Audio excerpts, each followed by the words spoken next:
It is absolutely insane the deals you can get out there now on online second-hand marketplaces. I just bought this Cannondale Synapse Black Ink from 2014, which is pretty an amazing bike, an amazing frame, and I got it for 800 bucks. I pushed up and sold it down to 800 bucks because it had some minor issues. Also, of course, I have to mention I got it without wheels, so I just put some wheels of mine into the frame. But it has an almost complete group of Dura-Ace 9000. The rederailleur is an exception because it has 34 this huge 11-speed cassette, which probably wouldn't work with a short cage Dura-Ace derailleur. Also, of course, Cannondale always have their proprietary crankset, so the hologram crankset you see over there from Cannondale, which also is an exception, but I'll be looking to swap those out in the near future. But then brakes, front derailleur, and shift and brake levers, of course, from Dura-Ace. Especially those levers, they work insanely well. They are so light, so they work pretty consistently well. Also has an incredible tire clearance. It's like an endurance frame. You can see here I have mounted 28mm tubeless tires, and we still have clearance left. So that's really amazing.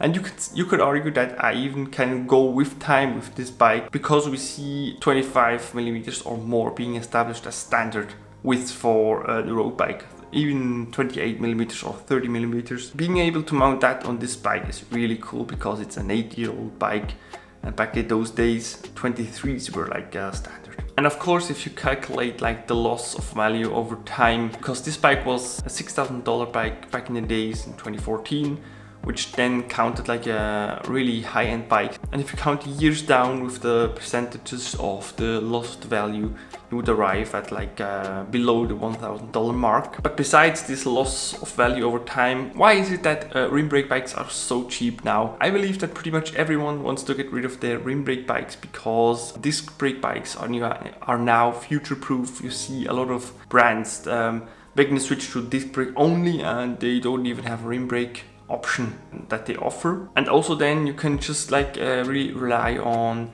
consumerism, so people always want to get new stuff. Me too, of course, as a bicycle mechanic and as a bicycle fanatic, I like to buy bikes, ride bikes, and sell bikes, and those three things I do pretty often, I have to say. And with that consumerism there comes this perceived loss of value of parts. Now we have a group set, the Dura-Ace 9000. The perceived value of those parts are just so incredibly low on second-hand marketplaces. You won't get much for them because only the latest is the greatest. Like for instance, the new 12-speed Dura-Ace or Ultegra. And it's not really the listing price that is important, but really the perceived value, I think, because you could argue that this Dura-Ace group set was back in the days, it was once like $1,500 or even more, but you would not get the price today because it's over 10 years old and the perceived value just goes down. But this, of course, is a great opportunity, especially for beginner cyclists, I believe, to get a really great deal out there, to get like a high-end bicycle, even a Tour de France level bicycle for a really good price. I believe that with a budget of 1,000 to 1,500 Swiss francs, euros or dollars, you are settled really well to get an amazing bicycle. It will probably not be disc brakes, of course, but you can get your hands on really lightweight and nice riding stuff. So just wanted to share that with you, that rim brake bikes, you can get amazing deals out there that 10 years ago were ridden during the Tour de France and now are being sold for like $1,000. Pretty amazing if you consider the prices of today's high-end bicycles.